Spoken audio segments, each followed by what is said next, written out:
नून league, PTI, Pakistan की तीनों बड़ी सियासी जमातें का केस जो है वो इलेक्शन कमीशन के सामने है फंडिंग के हवाले से। और पाकिस्तान तहरीक इंसाफ के हवाले से जो स्क्रूटनी कमेटी की रिपोर्ट आई है, उस रिपोर्ट के बाद जो है वो समाअत का सिलसिला जो है वो जारी है। आज हम जो है जो स्क्रूटनी कमेटी की रिपोर्ट सबमिट हुई है उसके ऊपर अपना पैरा वाइज जो जवाब है वो आज इलेक्शन कमीशन के सामने जो है वो हम रख रहे हैं। उसी के साथ साथ उसी स्क्रूटनी कमेटी की रिपोर्ट में अकबर एस बाबर जो 4 साल मैं समझता हूँ कि पाकिस्तान के जो एक आइनी फोरम है उस फोरम के सामने आकर हमें ये कहते रहे हैं कि जनाब ये फ़ॉरेन फंडिंग इन्होंने ली है, ये मेरे पास जो है वो सबूत मौजूद हैं। लेकिन स्क्रूटनी कमेटी अपनी रिपोर्ट में ये बात बड़े वाज़े तरीके से अकबर एस बाबर के उन दावों का पोल खोल देती है जिसमें वो लिखते हैं कि अकबर एस बाबर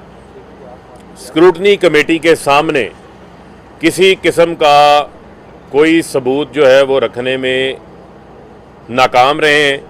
कोई ऐसा अथेंटिक और क्रेडिबल डॉक्यूमेंट वो नहीं पेश कर सके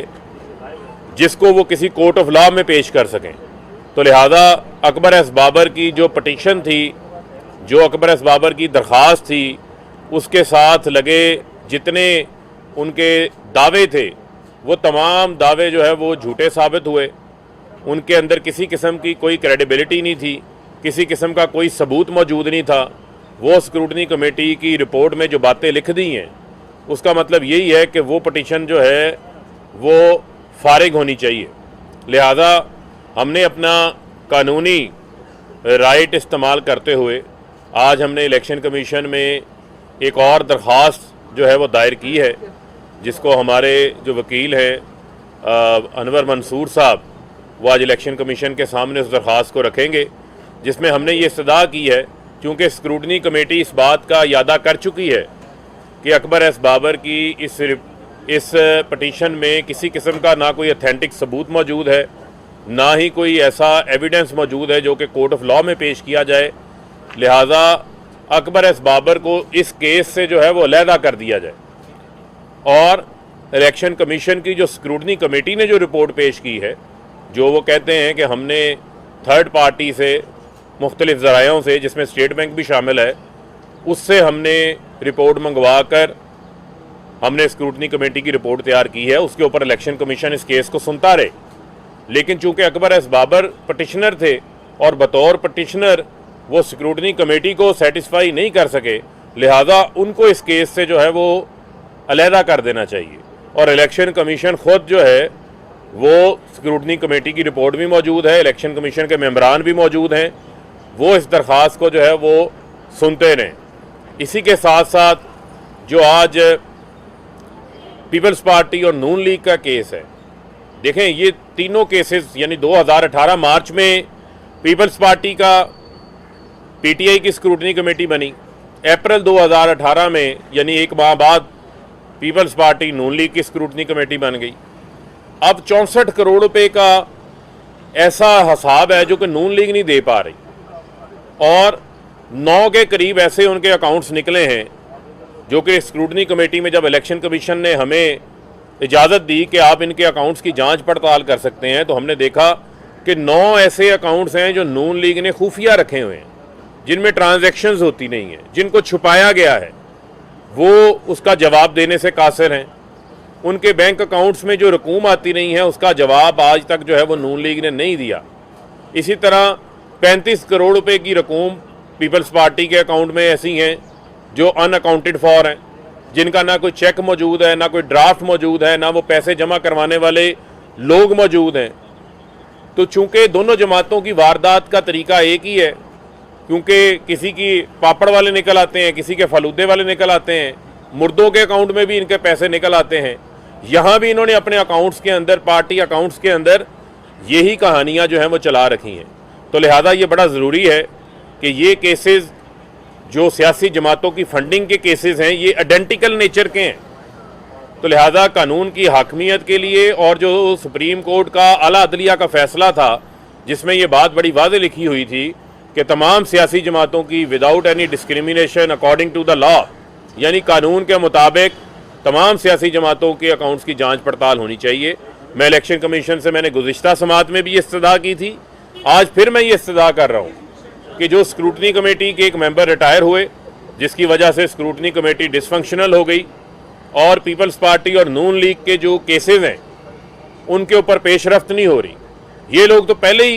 कानून से भागना चाहते हैं, ये लोग तो पीपल्स पार्टी नून लीग के लोग पहले ही कानून से भागना चाहते हैं, पहले ही ये इल्तवाएँ लेते थे, तारीखों के पीछे छुपते थे, बेजा तखीरी हरबों को जो है वो इस्तेमाल किया जाता था। तो मैं इलेक्शन कमीशन से ये इस्तदा करता हूँ कि फौरी तौर के ऊपर जो है वो स्क्रूटनी कमेटी को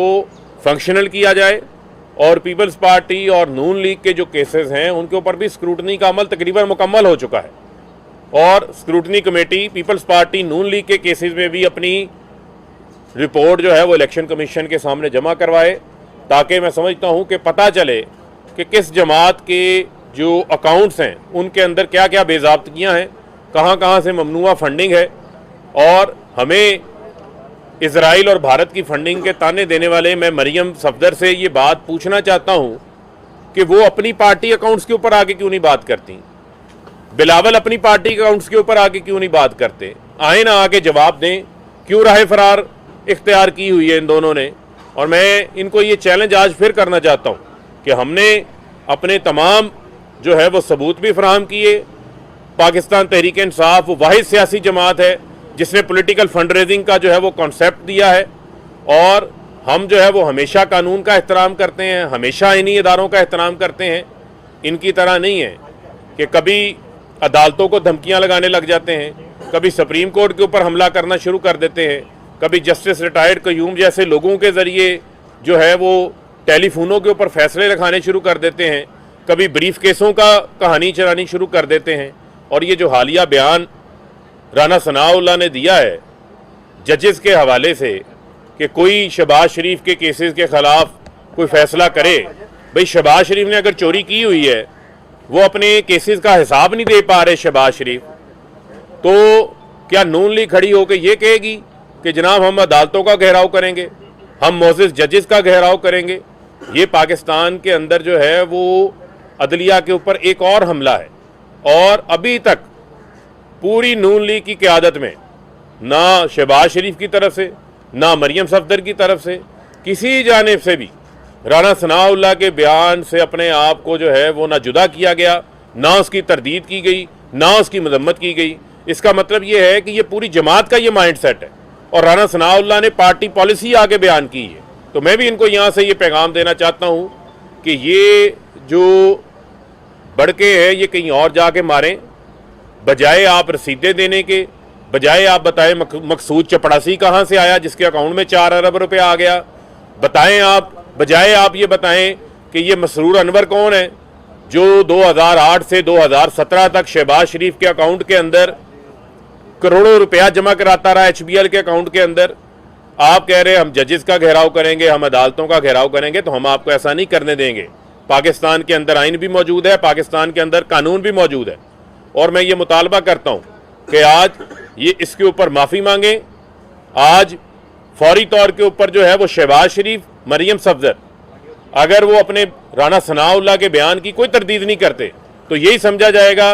कि ये शरीफ डॉक्ट्राइन है, और ये हमेशा की तरह जो इनकी पॉलिसी है ये उसी पॉलिसी को जो है वो आगे लेके चल रहे हैं। और मैं समझता हूँ कि इनको किसी सूरत भी राह फरार नहीं इख्तियार करने देंगे,